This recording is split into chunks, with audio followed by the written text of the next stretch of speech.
आप कहते हैं महाराज जी हमारा पति बहुत दुष्ट है, झगड़ा करता है, मारता है, शराब पीता है। माना कि आपका पति शराबी है, दुष्ट है, पर फिर भी आपका पति है। इसलिए पत्थर में यदि भगवान को देख सकती हो तो पति में भी भगवान को देखने का अभ्यास करो। जो पति कर रहा है उसके कर्मों का फल उसे मिलेगा, जो आप कर रही हो वो आपके कर्मों का फल आपको मिलेगा। इसलिए पति के साथ बुरा व्यवहार ना किया जाए, नहीं तो उसका दंड मिलेगा। और पुरुष को भी चाहिए कि पत्नी के साथ बुरा व्यवहार ना हो, नहीं उसका भी दंड हमें मिलता है। अर्थात पति और पत्नी कैसे हों? भगवान राम और सीता, भगवान राम और सीता कैसे रहते थे? एक दूसरे के पूरक हैं। पत्नी हमेशा पति की पूरक रही है और पति हमेशा पत्नी का पूरक रहा है। अकेली स्त्री भी किसी काम की नहीं और अकेला पुरुष भी किसी काम का नहीं। दोनों जब मिलते हैं तो 100 होते हैं, नहीं तो 50-50 हैं। इसलिए आप दोनों शक्ति हैं, अकेले नहीं।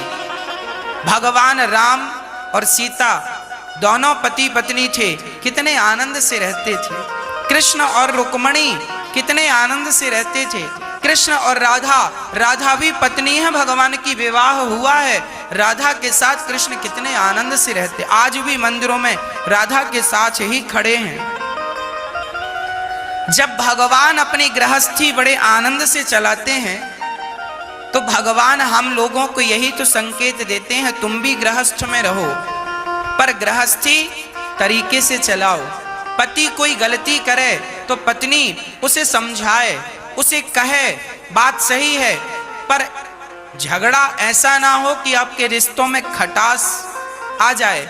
पत्नी गलती करे तो पति समझाए, इतना झगड़ा ना करो कि रिश्तों में खटास आ जाए। पति कुछ कहे तो पत्नी को चुप रहना चाहिए और पत्नी कुछ कहे तो पति को सह लेना चाहिए। गृहस्थी की गाड़ी समझदारी से चलती है। कई बार पत्नियों को बुरा लग जाता है, पति ने डांट दिया, पत्नियां मुंह फुलाए बैठी हैं।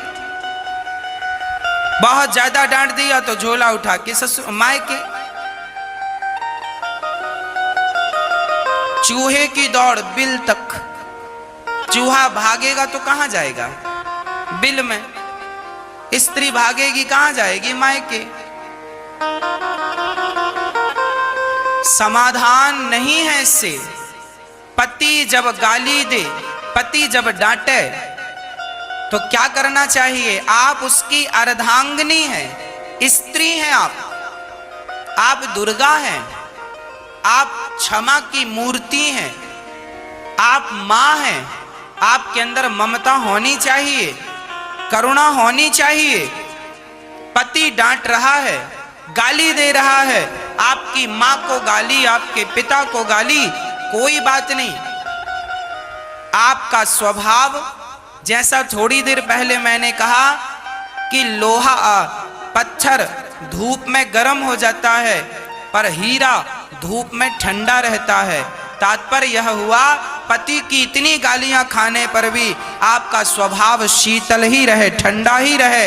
इस स्वभाव से तो गृहस्थी चलेगी। और आप भी गर्म हो गई तो वह रिश्ते टूट जाते हैं।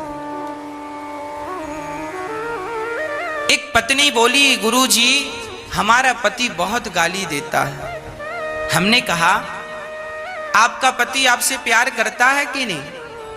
हाँ हाँ महाराज जी प्यार भी करता है। हमने कहा जब प्यार आपसे करता है तो डांटेगा भी आपको। अब प्यार आपसे करे और डांटे पड़ोसन को, ऐसा तो हो नहीं सकता। जब आपसे प्यार करता है तो डांटेगा भी आपको। इसलिए छोटी छोटी बातों को छोटी ही रहने दो, उन्हें बड़ा करने की जरूरत नहीं है। इसमें आप समझदार नहीं कहलाएंगे। पति पत्नी का विवाद सुबह हो तो शाम तक सदा के लिए खत्म हो जाए, ये विवाद तो ठीक है। पर अब विवाद चल रहा है महीनों से, सालों से, ये विवाद हानिकारक है। खासकर मैं स्त्रियों से कहूं, पति पत्नी में झगड़ा हो तो मायके जाने की गलती कभी ना करना। मायके वाले आपको रख लेंगे, आपको कहेंगे कि अब ससुराल मत जाना, पर कब तक रहोगी अपनी माँ के पास? कब तक रहोगे अपने भाई के पास? कब तक रहोगे? महीने भर रहोगे, 2 महीने रहोगे? स्त्री का कल्याण ससुराल में है। स्त्री को समझदारी का परिचय देना है और पुरुष को बहुत समझदारी का।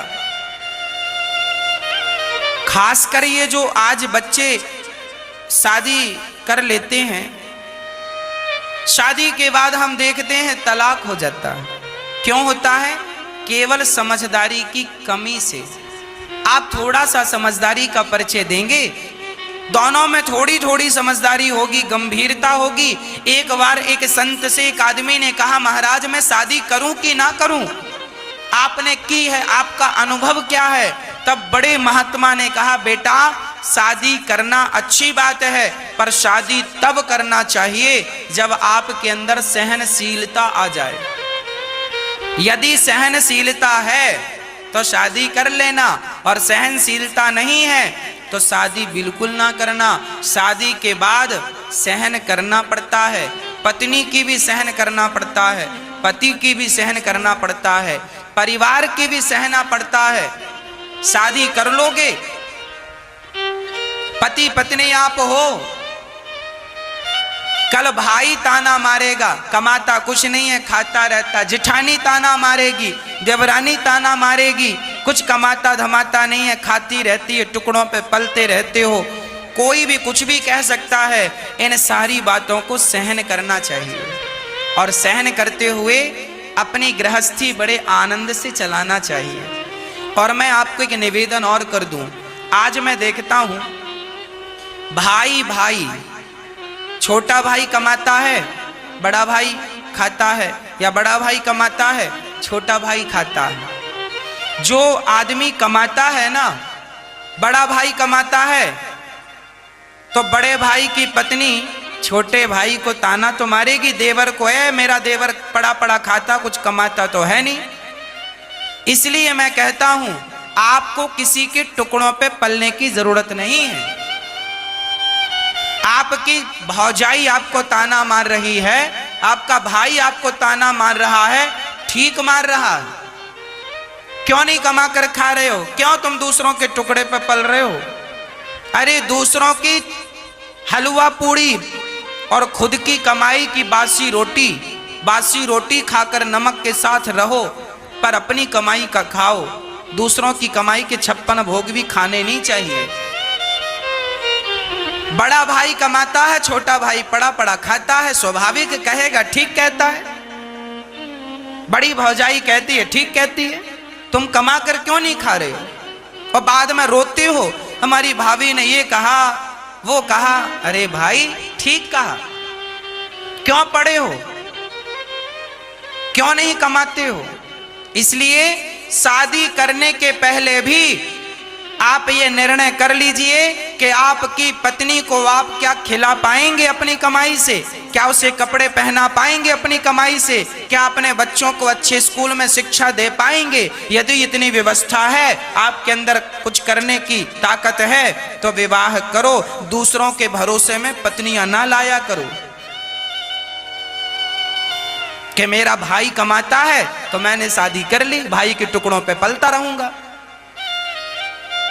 पहले अपना सेल्फ हो जाओ, अपने पांव पे खड़े हो जाओ, कुछ कर लो, अपनी पत्नी को खिला सको तो कर लो।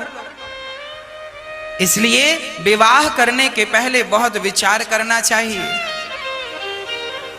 और लड़की के पिता को भी विवाह करने के पहले यह विचार करना चाहिए, जिसके साथ आप अपनी लड़की का विवाह कर रहे हैं वो 2 पैसा कमाता है या नहीं। यदि कमाता है, वो करोड़पति नहीं है चलेगा, पर 2 रोटी कमाने की ताकत रखता हो अपनी मेहनत से, तो बेटी का विवाह कर देना। और आपने ये सोचकर कर दिया कि 2 भाई हैं, 3 भाई हैं, 4 भाई हैं और बाप की संपत्ति तो है ही, और बड़ा भाई तो सरकारी नौकरी पे है और छोटा भी है, और बीच वाले से कर दो तो बड़ा और छोटा कब तक खिलाएगा। इसलिए सेल्फ जिंदगी अच्छी है।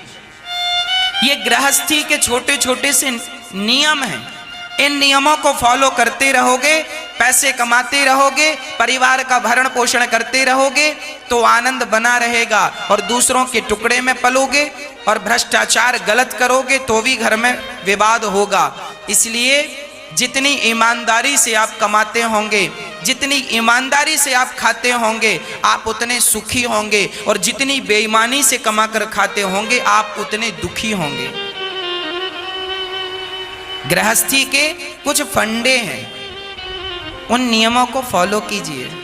गृहस्थी समझदारी का विषय है, मैच्योर हो जाना ही गृहस्थ। जब तक मैच्योर ना हो गृहस्थ आश्रम में प्रवेश ना करना, नहीं तो दांतवा सब टूट जाएंगे, ऐसी ठोकर लगेगी। थोड़ी सी समझदारी, इसलिए कहते हैं अपने बच्चों को कथा सुनवाया करो, हम ही उनको मैच्योर कर देंगे, कथा सुना सुना के शादी के योग्य हो जाएंगे। कैसे गृहस्थी चलानी है सब सीख जाएंगे, कैसे रिश्ते निभाने हैं समझ जाएंगे। इसलिए जरूरी है कि आप पति पत्नी समझदारी से अपना गृहस्थ जीवन चलाएं। पति को चाहिए पत्नी का सम्मान करे। एक सज्जन हमसे बोले, गुरुजी हमारी पत्नी बीमार रहती है, क्या हम उसकी सेवा कर सकते हैं? एक पत्नी हमसे बोली, गुरुजी हमारे पति हमारा सिर में दर्द रहता है, सिर दबाते हैं, हमसे उठा बैठा नहीं जाता तो घुटनों में तेल हमारे पति लगाते हैं, क्या हमें पाप लगेगा?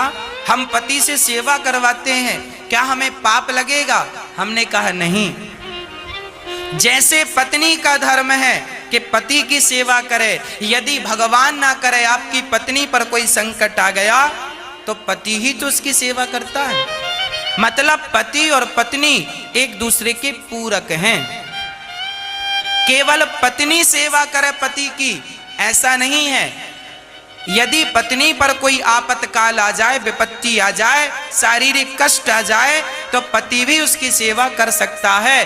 फॉर एग्जाम्पल, जब भगवान श्री राम वनवास गए तब मंथरा माता ने माता सीता को वस्त्र लाकर दिए, ए सीता वो अपने राजसी वस्त्र उतारो और जंगल के ये वलकल वस्त्र पहनो।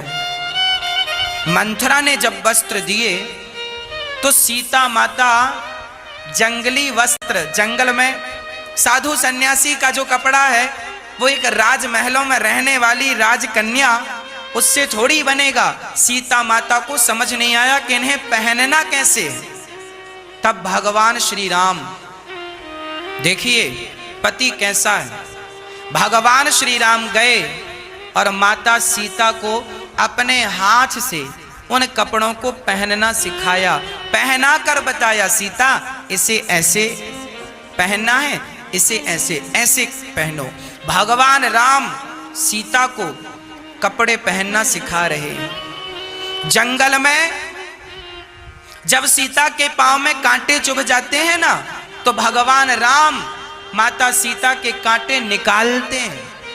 राम सीता के कांटे चरण पकड़ते हैं, अपनी जंघा पर रखते हैं, सीता के चरण अपनी जांघ में रखकर, और माता सीता के चरणों के कांटे, माता राम के चरणों में कांटा लग जाए, राम के चरणों में कांटा लग जाए तो लक्ष्मण निकाला करते थे, पर माता सीता के चरणों में कांटा लग जाए तो भगवान राम निकाला करते थे। इसका अर्थ क्या है? इसका अर्थ यही है कि पति और पत्नी एक दूसरे के पूरक हैं। इस रिश्ते को शायद लोग नहीं जानते, इस रिश्ते को शायद लोग नहीं समझते और बिना समझे बिना जाने निभाते रहते। इसलिए लोगों की जिंदगी बोझ बन जाती है, क्योंकि आपको उसका ज्ञान नहीं है। भाई मेरे पास हीरा है और मुझे पता ही नहीं कि ये हीरा है, मैं तो कांच का टुकड़ा समझ रहा हूं। उसी तरह जिन रिश्तों को आप निभा रहे हैं वो रिश्ते आप और हम नहीं बनाते, सबके रिश्ते भगवान बनाया करते हैं, हमें तो सिर्फ निभाना होता है। इसलिए बहुत प्यार से रहिएगा पति पत्नी, और खासकर पति पत्नी तुम दोनों किसी के बहकावे में आकर आप दोनों झगड़ा ना कर लेना आपस में, और आप दोनों पति पत्नी बहुत प्रेम से रहकर अपनी जिम्मेदारियों को निभाओ। आपकी सबसे बड़ी जिम्मेदारी है आपकी सास ससुर का, अर्थात बहू सास ससुर की सेवा करे और आपका पति अर्थात अपने माता पिता की सेवा करे। मतलब आप अपने माता पिता की सेवा करें, सास ससुर की सेवा करें, यही गृहस्थों का धर्म है।